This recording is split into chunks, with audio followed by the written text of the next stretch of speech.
হরে কৃষ্ণ। এই যে কৃষ্ণ নাম করলে কি হয় না, ত্রিতাপ ক্লেশ থেকে আমরা মুক্ত পাই। এই ত্রিতাপ ক্লেশটি কি? আধ্যাত্মিক ক্লেশ, আদি ভৌতিক ক্লেশ এবং আদি দৈবিক ক্লেশ। আধ্যাত্মিক ক্লেশের কি কাজ না, আমরা কি মা কেউ সুখে আছি বলতে পারবো? যেই যার অন্তরে হাত দিয়ে একবার বলুন তো, কেউ সুখে আছেন? আমরা কিন্তু কেউ সুখে নাই। এইটিকেই বলা হয় আধ্যাত্মিক ক্লেশ। আদি দৈবিক ক্লেশ কোনটি?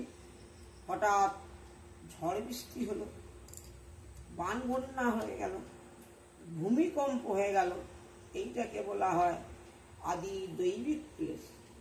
আদি ভৌতিক ক্লেশ কোনটি?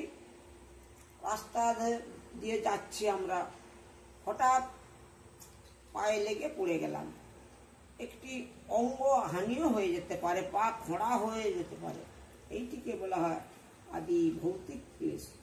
কিন্তু মা, আমরা যদি বদনে সবসময় ভগবানের নাম করি, কৃষ্ণ নাম যদি অনর্গল বদনে বলতে থাকি, তাহলে এই ত্রিতাপ ক্লেশ থেকে আমরা মুক্ত পাবো। তাই হরে কৃষ্ণ, রাধে রাধে।